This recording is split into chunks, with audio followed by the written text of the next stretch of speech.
What's going on, everybody? Zach back here with another episode of Clutch Crew Sports. And on today's episode, we're going to be talking about the worst division I've ever seen in my life in the NFL. We've got the lock board, another week of that, and we have a champion in the NBA. So we're going to discuss that also. Now, let me introduce you Boo. to. Hey, you were once a fan of them. Let me introduce you now to the rest of our crew.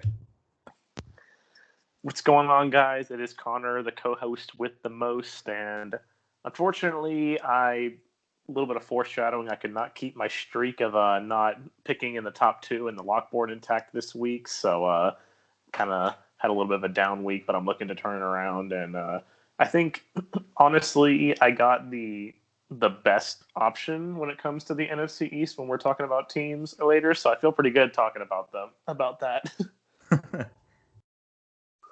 Hey, what's going on, y'all? This is Eric, your ranting co-host, but thankfully I don't have to rant on myself this week because I finally had a good performance in the lock board and I'm actually back in this thing. So I know we were going all the way to the end of the NFL season. I figured the winning the contest and getting the gift card was pretty out of reach, but I actually have a chance now, so pretty excited about that. As for the NFC East thing, I'll do the best I can. I don't feel too confident though. More foreshadowing. Yep.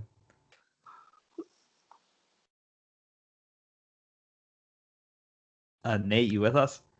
Oh, there we go. Sorry, the Okay. internet was having a little bit of issues, but All right. what's up, guys? Nate here, and like like what Connor touched on earlier, I'm actually not picking first for once tonight in the lockboard draft, so I'm excited about that, and I'm excited to talk about the comically bad NFC East tonight, so it should be a good time. Yeah. Comically bad is a good way to describe it. Yeah. So we'll start around the shield first. And I'll let Connor kind of explain what we're gonna do for this part of the episode and why we're doing it. Yeah, so Zach and I kind of had a bit of a discussion like what we wanted to do for this week, and I figured like, oh, what better time to we'll talk about the NFC East, especially since for a while there was looking like the Giants were going to beat the Cowboys, and the NFC East was still going to have a one-win team in first place. But so what we've decided to do for this time around is that Zach randomly put our names into a generator, I guess, or something for Yeah. which team we're going to talk about. So like that way, Eric's really familiar with the Cowboys, but he's not gonna be doing the Cowboys, so he's gonna have to come up with something for the Giants. So basically, we're each gonna make since this division is still within reach. I mean, first and last are separated by 2 games, only 5 weeks into the season. So each of us, Zach for the Eagles, Nate for Washington, me for the Cowboys, and Eric for the Giants, we're all going to make a pitch, kind of like around 5 minutes, like a Shark Tank pitch almost, for Yeah. why our team will be the winner of the NFC East and will get that coveted number 4 seed in a maybe undeserving home playoff game when it comes to be that time. So I guess I'll turn it over to Zach since he is first to make his pitch for the Philadelphia Eagles. Yeah, so I've got the Eagles here. We are currently in second place in this horrid division, but there's optimism for the Eagles. And obviously, I could go on and on about how bad all these teams are. Like the Cowboys gave up what was it, 31 or 34 points to the Giants, who'd been averaging 12 points up until that week. So we know if you play the Cowboys, you're guaranteed 30 points. So when the Eagles have the Cowboys twice left on their schedule, they're guaranteed 30 points against the Cowboys. And the Cowboys don't have Dak Prescott anymore, so they're not going to be able to come from behind when they're down by 20 points and make it a scare. It's going to be stop Zeke. That's going to be the way you stop them. And the Eagles' D line is pretty good. Malik Jackson, Fletcher Cox have been having actually really good seasons. So He is not sucking his own last name. no, he's definitely not. It's a Super RKO Madden reference right there. Yeah, really. But the Eagles. Here's the thing: is all these coaches are bad in this division, but I think Doug Peterson he's the only one with, I guess McCarthy's got a Super Bowl, but he's got a Super Bowl Well, kind of I would recently. disagree with that because I think Ron Rivera is actually a pretty good coach. Well, I was talking about Super Mhm. Bowls. But he like Rivera hasn't won a Super Bowl as a head coach. But yeah, they've got decent coaching. Wentz, I think, is the best quarterback that's in this division right now. He's better than Daniel Jones. Daniel Jones is one of the worst quarterbacks in the NFL. Alex Smith is starting, who got sacked like 7 times and threw like 30 yards last week. He's starting for Washington football team, and then Andy Dalton, a castaway from Cincinnati, is starting for them. So, as bad as Wentz has been, he's the best quarterback. I think that's what's going to get him the division. And even as bad as Wentz has been, they still have Miles Sanders, who's having a really good yards per carry this season. So the Eagles need to stick with the ground game. Alshon Jeffrey and Deshaun Jackson are hurt right now, but they're going to come back and help him. They still have Ertz on their team, so it's not great situation for the Eagles, but they have the most talent, I think, and they don't have a great schedule, but they do play all these teams twice, except for the football team. They have them one more time, but they say playing the Giants cures all your woes. So when we play the Giants, we should have our woes cured. But that'll be it for my time with the Eagles. Nate, you want to talk about the football team? Yeah, so definitely a strange situation here with the football team. At least at this point in the season, theoretically in contention for a playoff spot. They're behind the Cowboys for first place, and um, it's unlikely that they're gonna be, real legitimate contenders, but they have a shot with how weird this division's been so far. They're 1-4 at the moment, and they have a decent schedule. They have a lot of the division games left, which is why I kind of have, I'm giving them a chance here. They get to play the Giants twice in the next few weeks, which is a plus. They're the only team in the division that's um, been worse than them so far. They get the Eagles one more time, and the Cowboys will probably be a tough matchup. They've at least looked competent in some of their games. They've won twice, so anything can happen. But I think more so than the talent they have on their team, I think the schedule ahead favors them pretty well. I mean, they have tough games with like Seattle and a couple of NFC West teams, but other than that, it's um, fairly manageable for this Washington team. And I mean, they're not bad. We'll see how they do with um, we'll see who they start at quarterback next week, whether that's um, Alex Smith or whoever. But hopefully they'll be an upgrade over Dwayne Haskins, and maybe um, we'll be able to put some stuff together and make it into the playoffs. But yeah, that's kind of if we didn't really have a whole. I mean, it's kind of hard, to look at this Washington team. There's not a whole lot on paper that shouts, "Oh, this team is gonna You beat could out say these other three they teams." beat the Eagles. That is true. I mean, they've already beat the Eagles once this year, so I mean, I don't see why they can't do it again. Um, so yeah, like I said, I mean, it's mostly this how bad this division is, and they get to play. You have 3 games against the Giants and the Eagles, which should both be really winnable. They got the Bengals on the schedule, and even the Cowboys aren't a guaranteed thing this year, so could definitely get interesting with the scenarios here. All right, so now we'll have Connor talk about the Cowboys. His favorite team, by the so way. yeah, totally.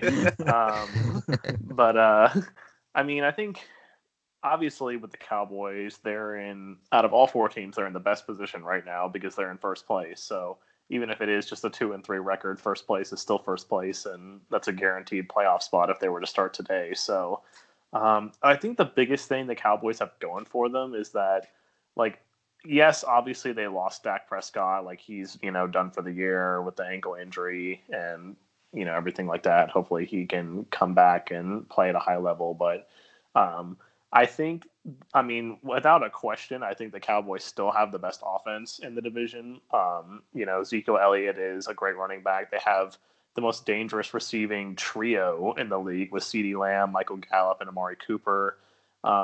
Dallas Schultz has really come in as a tight end.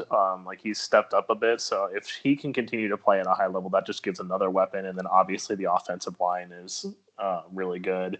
So, and I think when it comes to Andy Dalton, I don't know if you could find a better backup in the league right now than Andy Dalton. I mean, the guy was a starting quarterback for years. Obviously, he wasn't helped by he was never elite, but he also wasn't helped by the fact that he played on a horrible Bengals team and, with one of the worst coaches of all time and Marvin Lewis there for way too long. So, I mean, I should know considering how many times the Steelers whooped them. But I think he's definitely, like I said, he's obviously not on the level of Dak Prescott, but he's definitely the second best quarterback in this division. And I mean, if at times he could be the best. I mean, Wentz has his horrible moments. I mean, I know he did really step it up in the third quarter against the Steelers this week, but going into that game, he had the worst QBR in the third quarter besides Mitchell Trubisky, which anytime you're being compared to Mitchell Trubisky is not good. So, yeah, offense is still the best in the division, but obviously the downside, the defense giving up 30 points a game pretty much.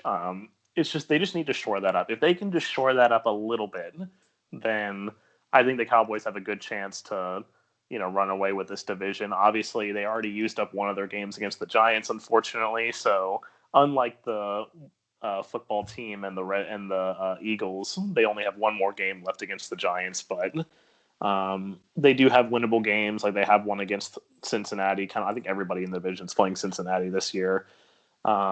And I mean, they have the Cardinals this week at home. So if they can, I said they can shore up that defense just a little bit, then I think the Cowboys could definitely beat this division. I think really with this division, when I'm looking at the schedule, to me, I don't think or care as much about the other games on the schedule, just because I think a lot of these teams are going to lose a lot of their other games. I think it's going to come down to whoever can, have the best record within the division. And I think the Cowboys have the best chance of that. All right.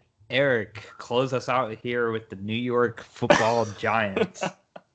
The New York Football Giants, who actually play in New Jersey, will go from worst to first. Susan, you didn't hear that.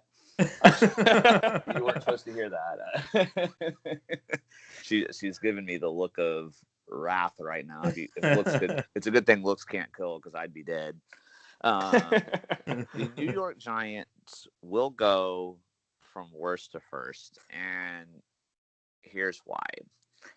Now, people I know are looking at the New York Giants winless record, and obviously they have not gotten off to a good start. But if you look at the games they've played so far, other than that horrible, abysmal loss to the 49ers, most of their games have actually been fairly close. Like, they haven't really gotten blown out in any of the games. Like, maybe if one or two things, I will admit I haven't gotten to really watch much of their games this year. I don't pay too much attention to them.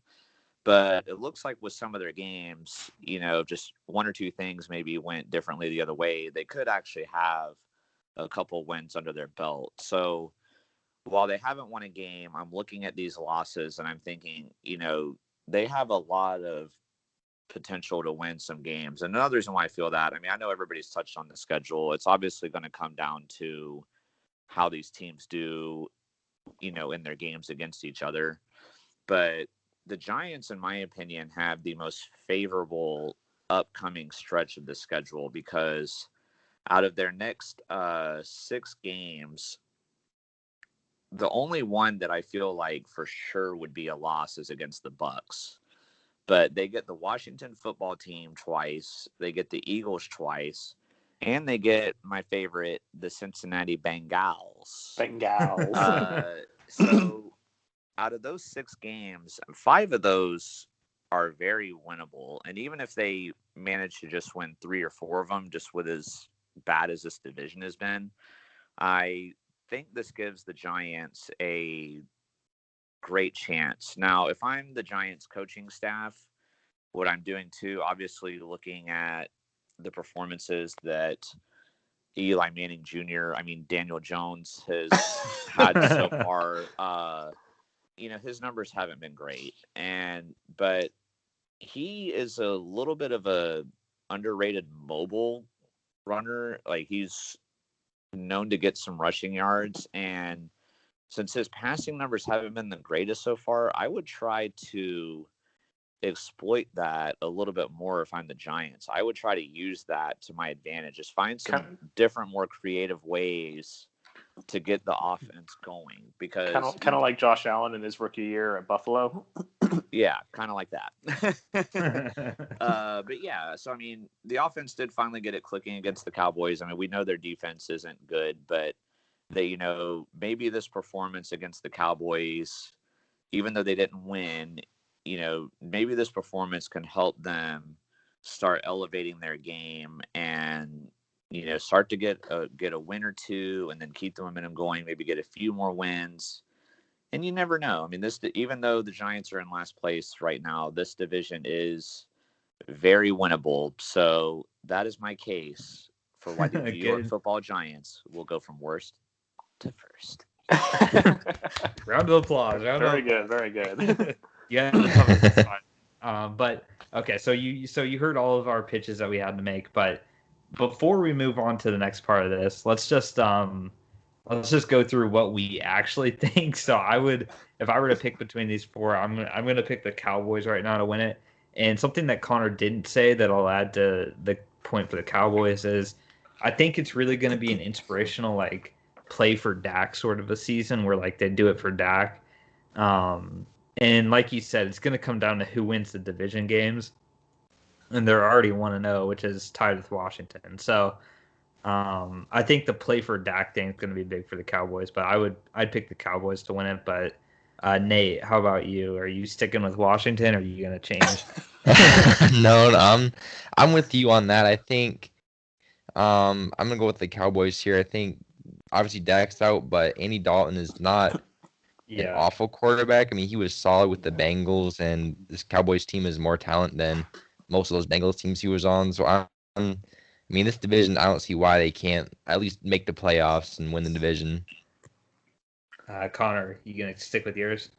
No, I'm actually not going to stick with. I'm going to go with the Eagles. Actually, Ooh. I think.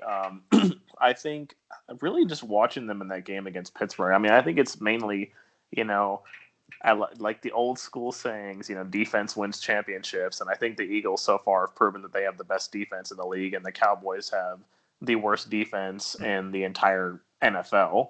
So, and I don't think that Andy Dalton is going to be able to engineer those comebacks like Dak Prescott did, which, I mean, I know, I will say this about Dak Prescott's stats. I mean, I know we've talked about this in the messenger, but all those 450 and 500-yard performances, it's pretty easy to get those when you're losing by 25 with 1 quarter to go, and all the other team is doing is playing prevent defense. So I don't think Andy Dalton is going to be able to put up those kinds of numbers and put up that, get the performances needed to overcome how absolutely atrocious the defense is. So for the Eagles, the defense is the strong part of this team. Their offensive line did a good job at keeping the best pass rushing team in the league from getting to Carson Wentz. I mean, I think he was only sacked 3 times, which, I mean, when you're playing the Steelers, that's good, considering how many great pass rushers they have. So if the offensive line can continue to hold up like that, and I think they just need to avoid situations where they're getting down, because just get it to Miles Sanders, let him carry most of the load, and I think the Eagles actually will win the division. Eric, I think I know what Eric's going to say, but Eric, be bold. Keep your Giants pick. You know what? I'm sticking with it. Oh, okay. I mean, that would be really bold. Maybe if they still had Saquon Barkley. That'd be worth 100 points on the lock board if you pick the Giants. Seriously. No, but what probably will be surprising here, though, is I'm in agreement with Connor, and Susan's really going to kill me now, but at least with the Giants thing, that was a presentation, for entertainment purposes. Yeah. But in my actual, I picked the Cowboys before the season started, but I just didn't expect their defense to be this bad. And maybe they do, rally the troops and do it for Dak kind of thing. But I don't know, man. I know the Eagles have a lot of injuries, but they will be getting guys back. And I think once they're starting to get some of their weapons back and everything, that they're just only going to get better. And the fact that the Cowboys defense even let the Giants hang 34 on them is just a really, really bad sign for them going forward. So I really feel like the Eagles had the best chance to win that division. Yeah. All right. That's interesting to hear from you guys on who you really think. Our real thoughts. tell us what you really think. So let's take a look here. We're gonna cover one game from this past week, kind of like last week where we did Cowboys Browns. But for this one, we're gonna do a lockboard pick of mine. That's the Dolphins 49ers game. Miami absolutely trounced San Francisco. They trounced San Francisco 43-17 in San Francisco too, which has made it more difficult. But Jimmy G benched in this game for I think CJ Beathard or something like that. Yeah, it was Beathard who came in. Yeah, I don't know if Nick Mullins came in after that or not, but it was originally Beathard. Yeah, San Francisco. When I look at this, I'm similar to my reaction. Oh God, similar to my reaction last week. That was like a burp cough at the same time. I don't know what you call those, but sports blooper reel over here. Yeah, but if I'm gonna have to pick a side here, I'm gonna say San Francisco's San Francisco's worse. I mean, the quarterback situation is so bad there. Jimmy G, if he got benched, it's looking like this could be the last season of his time in San Francisco. It's really reminding me of like a Blake Bortles thing where he had a good season, then they gave him a big deal, and then now they're regretting it because they realized that the defense actually was one thing that carried them. So this is Blake Bortles 2.0 in San Francisco, and being a Jags fan, I know how that goes.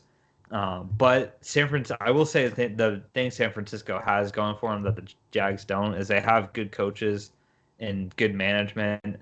So they have a better future, but they got to have a future without Jimmy G. And I think this game against Miami, and Miami's a bad defense too. Don't get this wrong. Miami's got a really bad run defense, and they weren't stopping the run, but they got so far behind that they had to start throwing it. And the San Francisco defense is just not what they were before. I mean, Ryan Fitzpatrick, I know he has his days and all, but it's inexcusable to give up that many points. The offense turned the ball over a lot, I know, but the defense, there were so many times. There was early in the game, there was like a 3rd and 15 at the goal line, and they got a touchdown. Like, you can't do that if you're supposed to be from last year like the best defense in the NFL or second best. So, that's my thing is I think the San Francisco 49ers, and I predicted this beginning of the season. I said Super Bowl hangover is going to happen with them, and they're in danger of missing the playoffs if they keep this up. Miami, it's a good story. They're doing good things, but at the end of the day, it's Ryan Fitzpatrick has a ceiling, and his ceiling is maybe 2 or 3 more games like he played last week, because he already had a couple of them this season against Jacksonville and now here. So, he's definitely keeping his job though. We're gonna have to wait to see Tua till later in the year. But this is more of an indication of San Francisco. Connor, where do you stand on this? Yeah, I definitely have to agree that I think it's more of an indication of San Francisco than it is of Miami, because I mean, you're right about Fitzpatrick having a ceiling, because he'll probably have a good game this upcoming week when they're playing the Jets, but I mean, I don't know who they're playing. Let me look at their schedule really quick. But they actually have like the Jets twice in like 4 weeks, I think, or something. Which like I mean, that. That's pretty easy games right there. But I mean, because I think they have. Do they play the Broncos after that? No, they play the. What am I looking at here? They're playing the Jets this week, aren't they? Yeah, they're playing the Jets this week, unless the NFL's changed their schedule. Well, they might have, because it says that they're playing the Broncos this week. Well, I thought the Broncos were playing the Steelers or the Patriots. Oh yeah, true. Yeah, okay, they must have not changed it.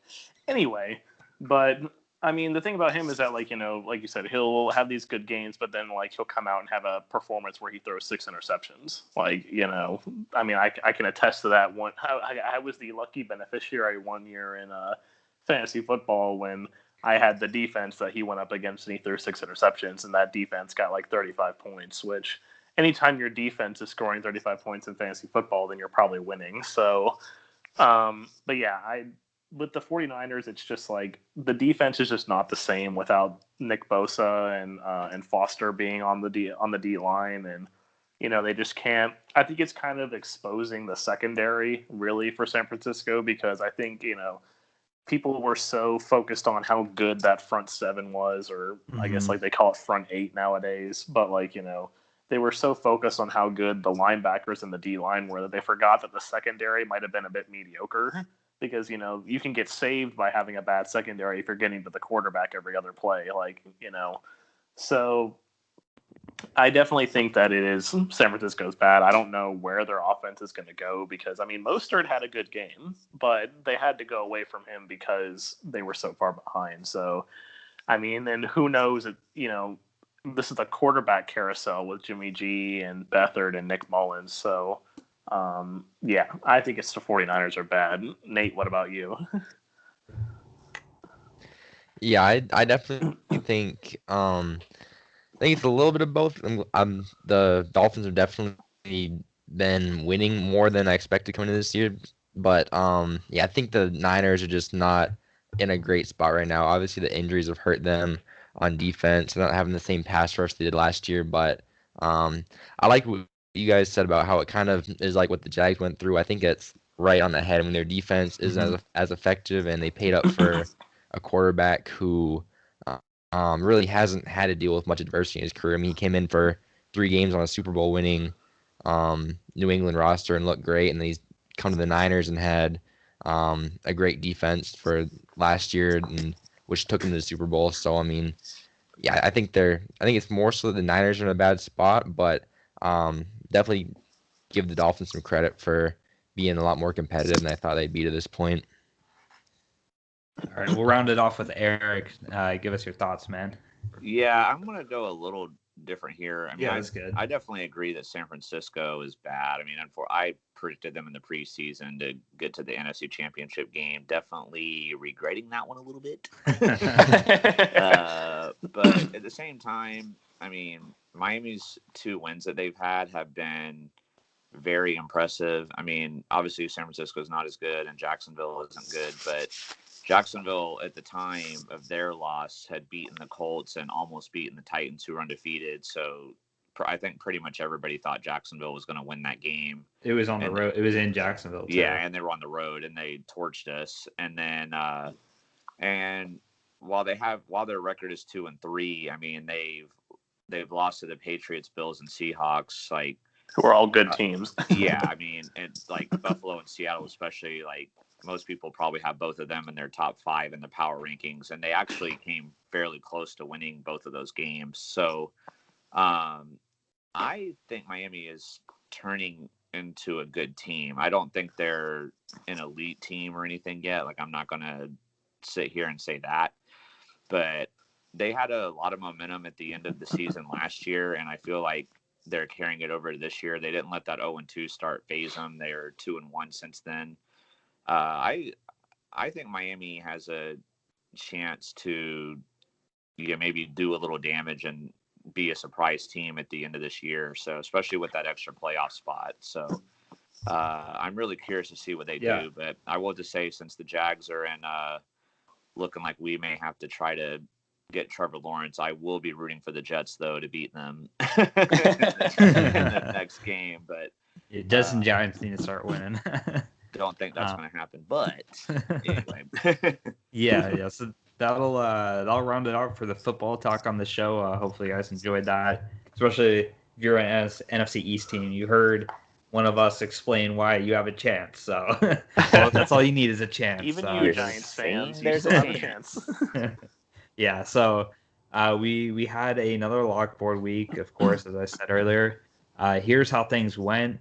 I ended up getting 5 points. Nate got 3 points. Eric got 8. Connor in last with 1.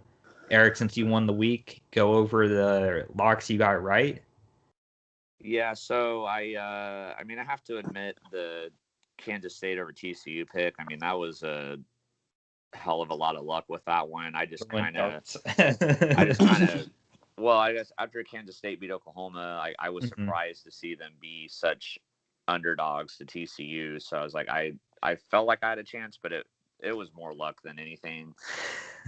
Cleveland over Indy, though, I felt pretty good about that pick. I was happy to be able to get that pick. I felt like I had a pretty solid chance at getting 3 points there, and that ended up being the case. So it's nice to have a winning week, to be on the winning end of things and actually not be too far behind in the standings now. Yeah, we'll look at the standings in a minute. Yeah, this is the first time Eric's got to present his wins for the winner of the week. Yeah, so I went over the current week standings, but the more important overall standings, here they are. So we've got actually a tie in first place. I really hope this thing doesn't end on a tie. We might need to come. Yeah, what are we gonna do if that happens? Don't know. Like don't a bonus know. Week. I don't know. Maybe just have the two losers just pay the winners. I don't know. We'll see. But the tie is between myself and Connor with 26 points. Eric made up a lot of ground this week. He's at 22 points in third place. And Nate still a distant fourth with 9 points. But he had a better week this week than he's had in the past. So anything's possible still. It's still if you get 3 5-pointers right, man, you got 15 points there. So that's true. Like this thing is not over yet. But with that being said, we have a new lock draft to make for this upcoming week. No basketball anymore. Obviously, the basketball season's over, so only between college and pro. But Connor, since he only had 1 point this past week, is going to be drafting first. It's a new spot for him. Yeah, very new territory. I'd been drafting third and fourth the whole time. Yeah, so this has definitely been interesting. Blooper reel. I can't English right now.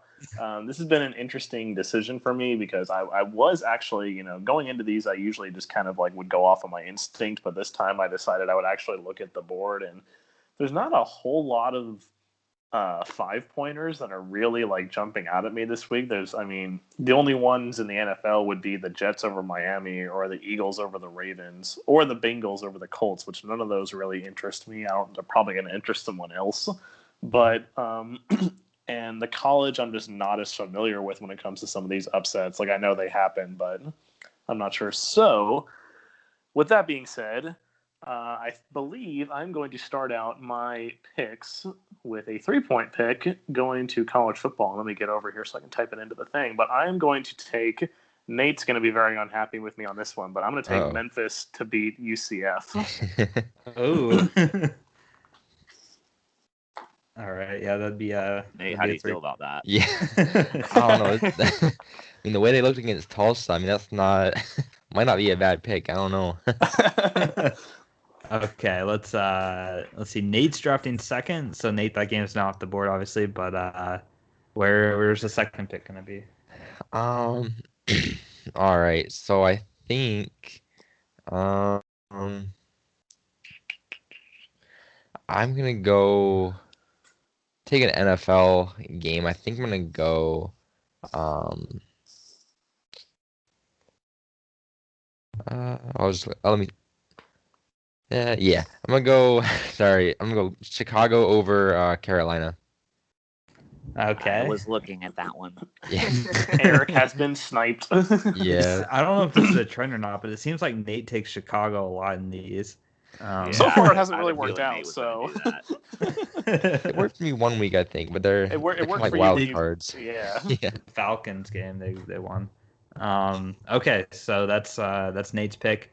I'm also gonna go NFL. I'm gonna go Buccaneers over Packers for a 3-point play. That's gonna be my pick. Yeah, that's essentially a pick'em game. Yeah. Eric, last pick in the first round. That one I wasn't eyeballing quite as much as Nate's, but I was looking at that. So I'm actually going to head over to the college football side and take the only 5-pointer that I feel like has a realistic chance of happening. I'm going to take Boston College over Virginia Tech. Dang it. Should have picked that one first. Can we trade? If yours wins and mine loses, then I'll trade. All right, second round now, Connor. Go ahead. All right. Yeah. Let's see here. What's the best looking? Because again, I'm not feeling these 5-pointers this week. I mean, it's one of those situations where it's like, upsets are going to happen, but like none of them look that good. But I think I am going to take the football team to beat the New York Giants. Bro, did you even listen to my presentation about the Giants? We've been in this thing. Obviously, you bought Nate's talk. Yeah. I was pretty convincing. All right. That's Connor's first pick of the second round. Nate, please don't steal my next pick. Go ahead. Uh-oh. No pressure. I'm very tempted to go to college. I've been burnt there a few times, but I feel like I've got one of these times it's got to work out for me. So I'm gonna go with which one of these? I'm gonna try and get some points back here and go Pitt over Miami. Pitt's always good for a couple of upsets every year, so we'll see if they can. Might be speaking from experience with the UCF game last year. Yeah, exactly what I'm thinking of. Yeah, and Miami had a big loss to Clemson, so I don't know how they're feeling. Yep. But I'm glad you didn't take the one I was eyeballing. I already know what Zach's going to do. Guess. Go ahead. Guess, Eric. What do you think? You're gonna take the Browns to beat the Steelers. Holy crap! You got it right, man. Do it. I got it. Yeah. So Eric made my pick for me. I knew it. I am a psychic. If anybody. Don't worry, Zach. You're not going to be getting those 3 points, so don't worry. Okay, so I guess I have to reevaluate again. So it was like a snipe, but I shouldn't have been surprised at that snipe. Yeah, you sniped me too. I mean, this is there's not that many options this week. Yeah, that's true. This is probably like the worst set of options I've seen since we started. I guess now that we know how good these teams are and which teams are bad, the odds are, the point spreads are catching up accordingly. Okay, I would really rather see Tuesday's game first to really feel confident about this, but I'm just going to do it anyway. I'm going to take the Texans to beat the Titans. Interesting. All right. So I just feel like the Titans are hella rusty. I feel like the Bills should be able to beat them. They're going to be hopefully feeling down, and maybe now that Houston finally got a win, they'll hopefully they're feeling crappy. Or maybe more players get COVID, but the NFL forces them to play with their backups or something. I don't know. Two rounds in, and 3-pointers are mainly stealing the show here. No 1-pointers yet. Let's see. See if that changes. I'm about to change that. Okay. I mean, if anybody's watched this before, they know I'm a huge advocate of having a safe pick. I mean, it's what kept me in a tie for first with Zach this week. So, I guess I'm going to take the safest pick in my mind this week for the NFL, and that is going to be the Indianapolis Colts over the Cincinnati Bengals. Okay. All right. Nate, I've got another one in mind. I hope you don't take it. Well, it's funny because Connor said that was a safe pick, and I was about ready to gamble wildly and pick the well, you can. You can, actually. You can do the same pick? Yeah, you can do it the other way. Okay. No, you can't. Okay, that's what I was gonna say. Oh, we're not doing it the other way. Oh, I thought we were. No, once you pick a game, it's off the board. Like that's what I was gonna say. Yeah. So my crazy big point gamble is off the table there. So I think I will take the safe strategy as well. I think it's a smart idea. And I'm going to go with the Rams over San Francisco. Yeah, I think that's pretty safe. Even though that's only if I were a betting man, and I am, I would definitely put money on that. I love with that. the If spread. I were a betting man, and I am. Oh, I am. had to make it dramatic, of course. Yeah. All right. So I'm gonna keep the 3-point picks rolling. Gonna do another 3-point pick. I'm gonna take South Carolina to beat Auburn.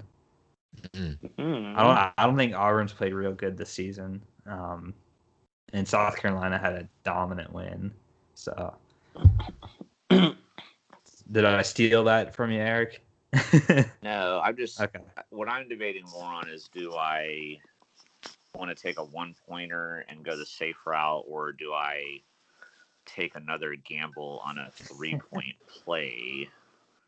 So I'm a little torn here on what to do. Let's see. I have a 5 and a 3 so far. Well, the strategy changes too now that you're not like super far behind. Yeah, I'm not quite as far behind. So I'm actually going to take a 3-point play instead, get a little aggressive, and I'm going to take Georgia to beat Alabama. Ooh. I was thinking about that, but I don't trust Georgia's offense at all. All right. Well, there you have it, guys. I'll leave it on the screen for a second here so you can review all the locks if you're watching on YouTube or not. But like I said, next week we will be back to talk about how this goes. Hopefully, I get to be the winner. It's been a couple weeks since I've been that, but we'll see. We'll see how it goes. Well, hopefully I will say I would love to be the winner, but I hope for Nate's sake that he is the winner next week because he's a bit far behind. Same. So Yeah, I wouldn't mind seeing him do good. Yeah, He's not an immediate threat right now. yeah. Nate, we're not rooting against you. All right, so this is gonna be the last quote unquote like basketball part that we talk about, like actual basketball happening. So I'll just say a few things before we talk about the Lakers. Moving forward, we still plan on having this segment, but what we're going to be doing in replace of it, because we've been talking about the finals and playoffs, but what we'll be doing is when the draft comes up, we'll be doing mock drafts and draft analysis, that sort of thing. And of course, when free agency happens, we'll do our free agency picks and free agency analysis, same as the draft, basically. But there's a lot of weeks in between that aren't really having anything going on. It's like the off season right now.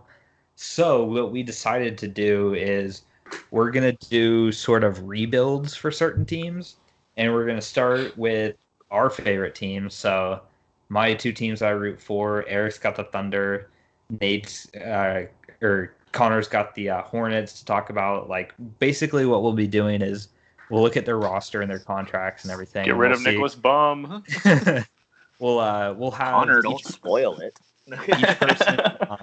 each person who's a fan of that team is going to say, "Oh, I think we need to make these sort of moves," and try and make their team better. Be like the GM for that team, and then also, so we're going to do one team of our favorites, and then we're going to leave it up to you guys. So we're going to put Twitter polls up with a couple different options each week, and whichever gets the most votes is what we'll talk about, and we'll kind of collaboratively work on that as co-GMs to figure out what needs to get fixed for that team.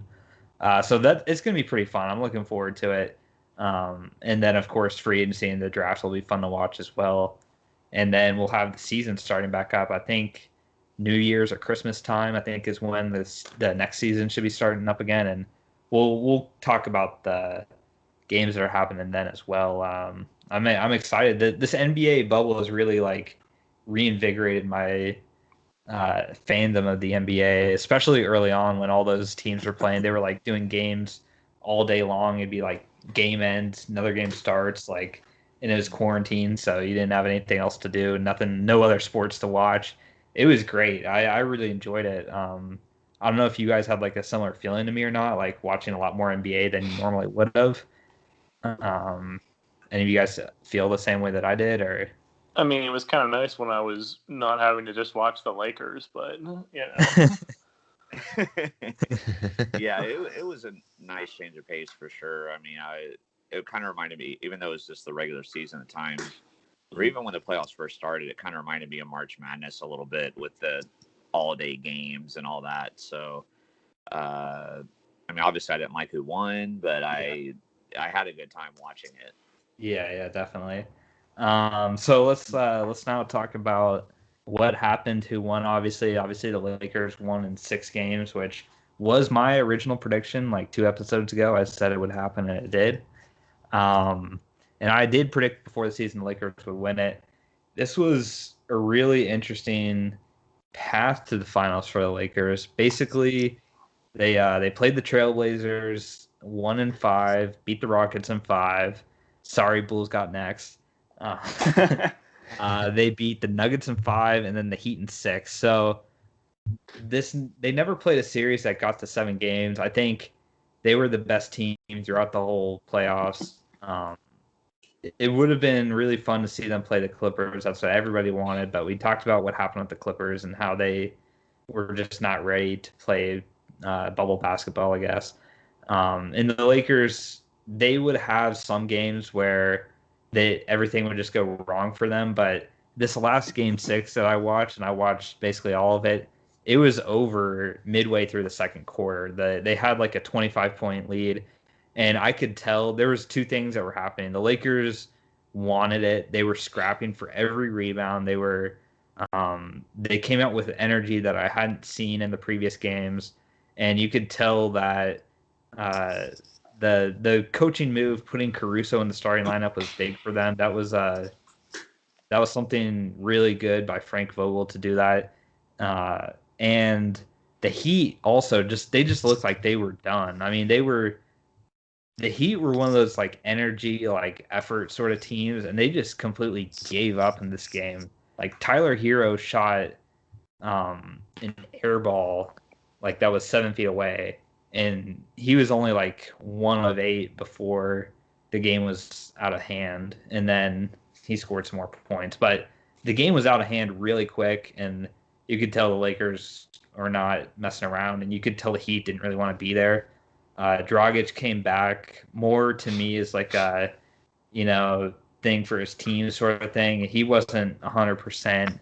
Bam still wasn't 100% when he went out. But I think even with those guys healthy, I think the same result would have happened. The Lakers, I think, deserve to win this, and it's going to definitely bring up more discussions about like the GOAT debate. LeBron won Finals MVP.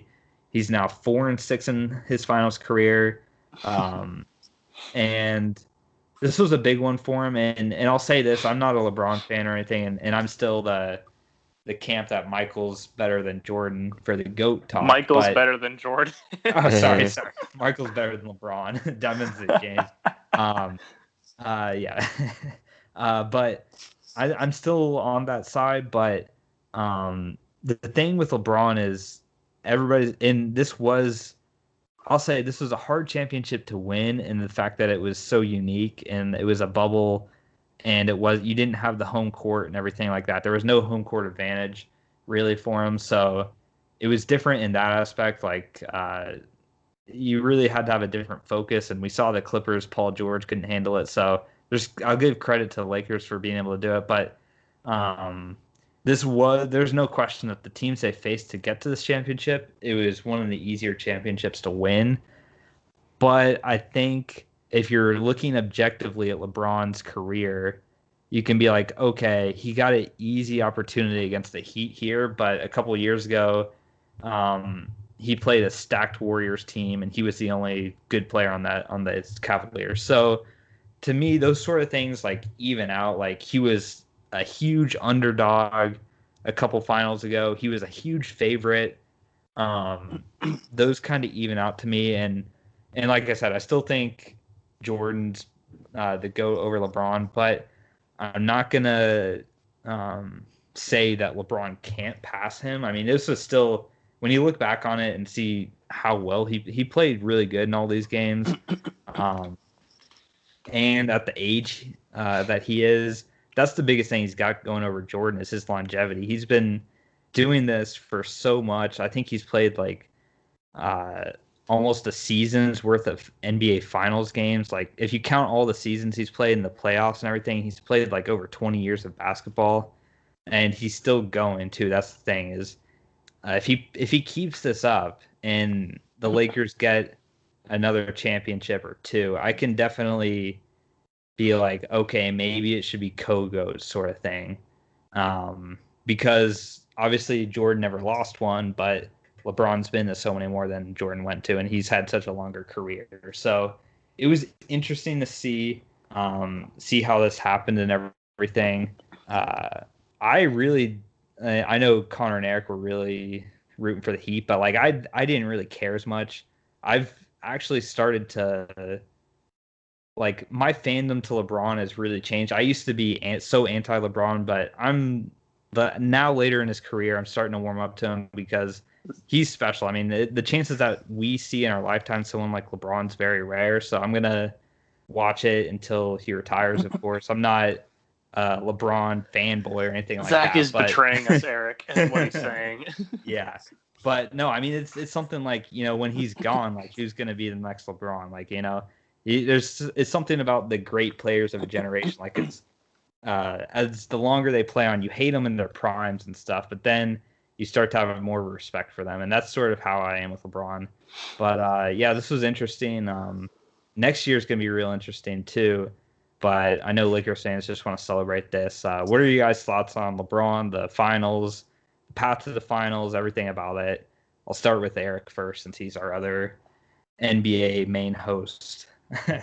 Yeah, well, I mean, obviously, I have to give the Lakers credit for winning the championship. I mean, as much as I can't stand LeBron, I mean, I've seen people on Twitter and stuff, and I've seen other LeBron haters, and they're trying to say that, this championship is an asterisk and it shouldn't count and stuff like that. And to me, even as a LeBron hater, I mean, that's really ridiculous. I mean, they didn't play a full 82 game season, but they still played a full slate of playoff games. They played every series best 4 out of 7.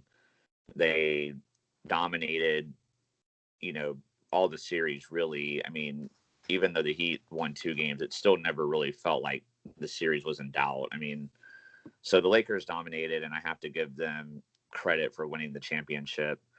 It is a real championship, not an asterisk. But in terms of like LeBron becoming the GOAT and stuff like that,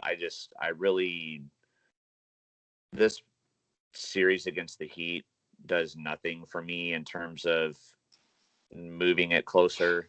I mean, the Heat, I found out some research like coming into this. So like going into the season, the Heat were 75-1 underdogs to win the championship. So, and obviously you can't fault LeBron in the sense of like the schedule the Lakers had. When you're in LeBron and the rest of the Lakers players position, you have to play the games that are in front of you. It's not the Lakers' fault that the Clippers couldn't get it done against the Nuggets, or it's not their fault that Dame got hurt, in that series in their first round against Portland. I mean, and that Dragic and Bam got hurt, and the Bucks, Bucks lost, and the Bucks collapsed and all that. I mean, that's not the Lakers' fault. So I'm not, saying. I guess I'm not saying that.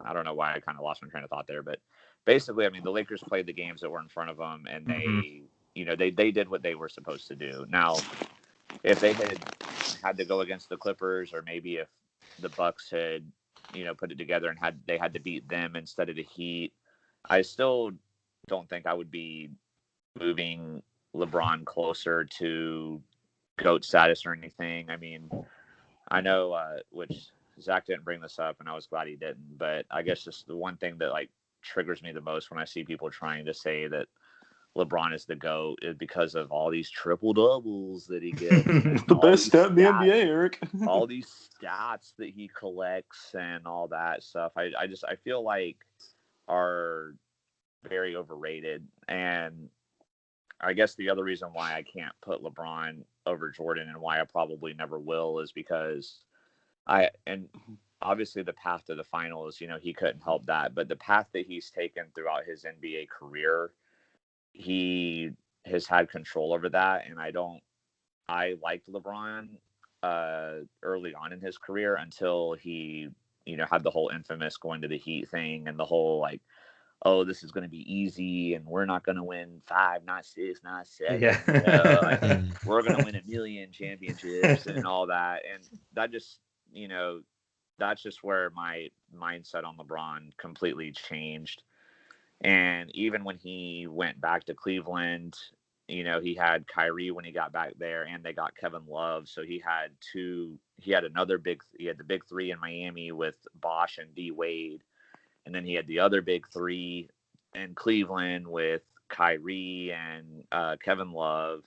And then his first season in LA didn't really go that well. And then, of course, he gets AD and gets a bunch of, veteran role players around him. And then, of course, they win the championship then. But so I haven't really respected his path to greatness. I would rather have seen him do more like MJ did and just say, this is the team that I have and I'm going to win with this team. And maybe if Michael had been, more like how LeBron is now and teamed up with other people, Michael Jordan probably would have won even more than 6 championships. But kind of like when KD left the Thunder and went to the Warriors, though, like, I don't think anybody really cared about KD's championships with the Warriors. Like, nobody really cares about those. And so it's hard. I think most people would say kind of the same with LeBron, like with the Heat championships.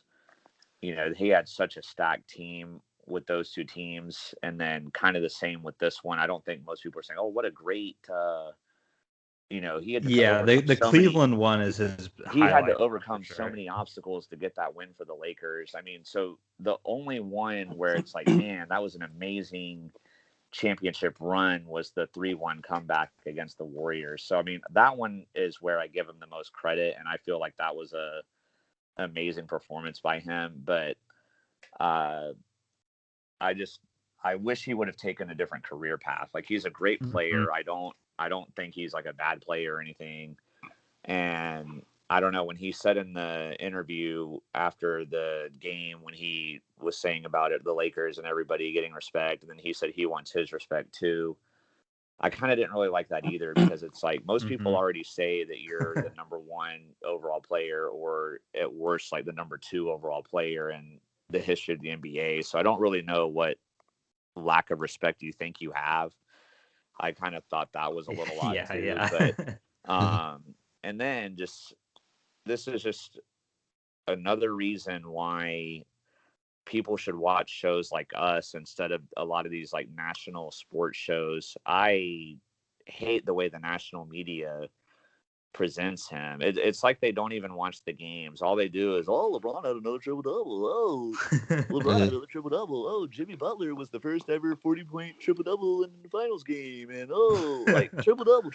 Oh, this is the first time the Lakers have, like, I mean, the first even time a team in the playoffs has won by 30 points with someone getting a triple-double. Like, whoa. Yeah, it's like all the national sports media cares about is triple-doubles. And they're so overrated now. The league is so soft now.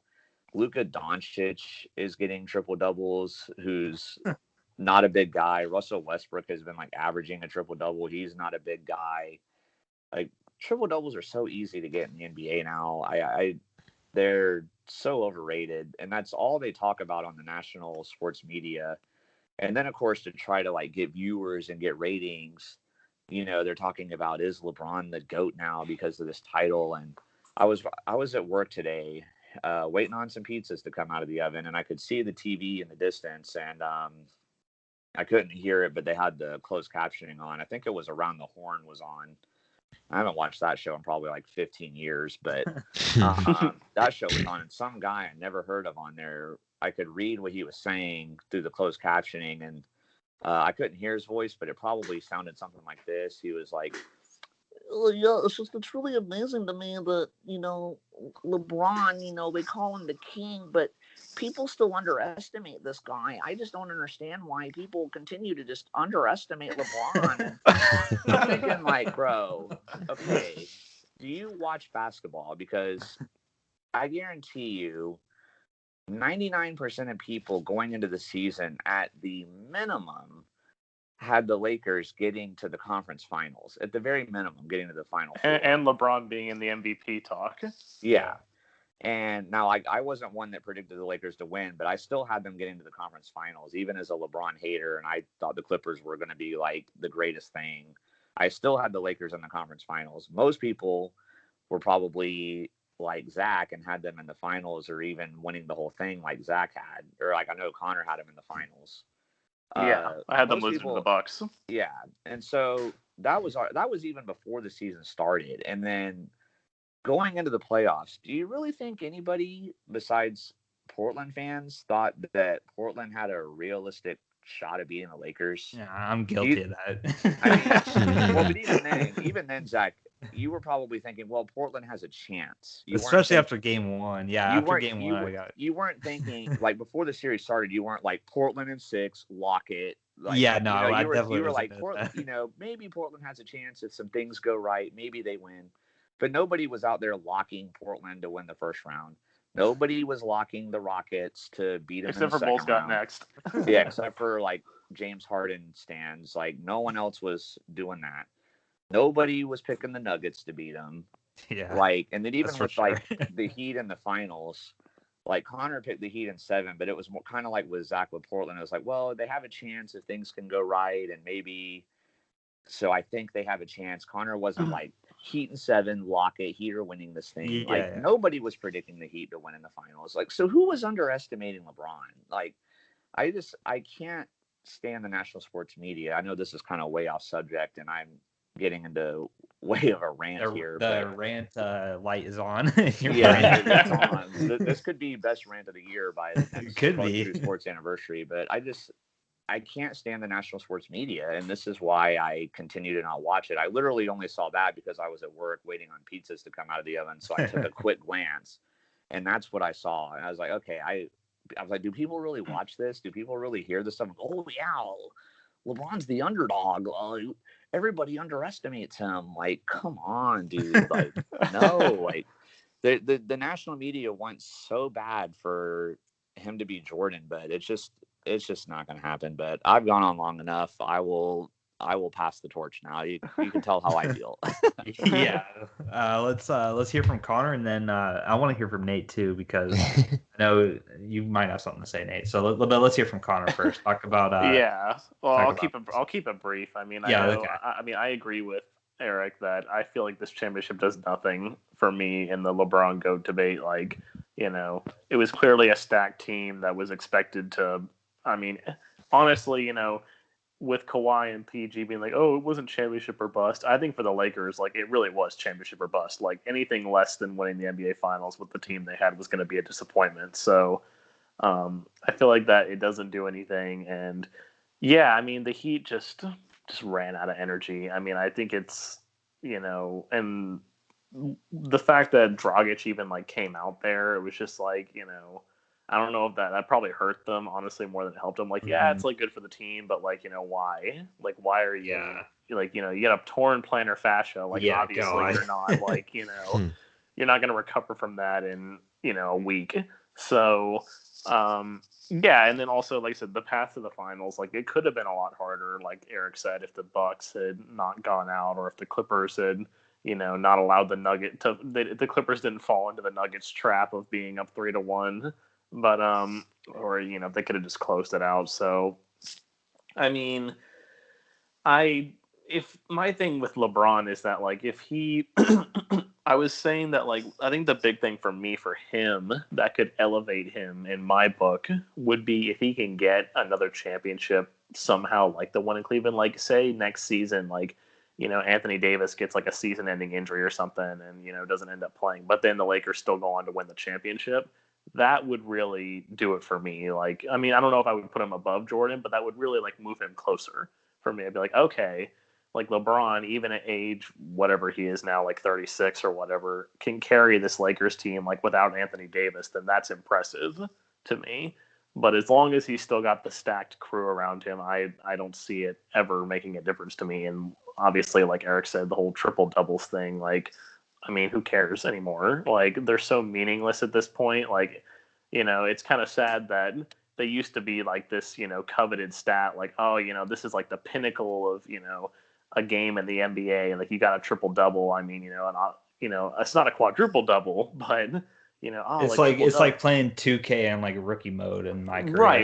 It's like it's right, and it's just like they're just so common now that it's like it doesn't mean anything anymore because they're not hard to get anymore. I mean, it's kind of like 300 yards passing in a game in the NFL. Like I remember back when I was a kid, like that was huge. If you could get like 300 yards passing, like 2 or 3 weeks in a row, like oh man, like this guy is really doing it. Whereas now it's like you're considered mediocre if you're not throwing 300 yards, 2 or 3 weeks in a row. So. Yeah, so like I said, I'm in complete agreement with Eric on this. I'll let Nate talk now. Yeah, let's because Nate also, before Nate goes, you also picked the Lakers to win the championship at the beginning of the year. So you and me get bonus points for that prediction. Yeah. But tell us your thoughts on LeBron, the finals, and everything about this. Yeah, no, I'll keep it short because you guys kind of touched on a lot of stuff. But I'm pretty much on the same in agreement with you on a lot of it. I think.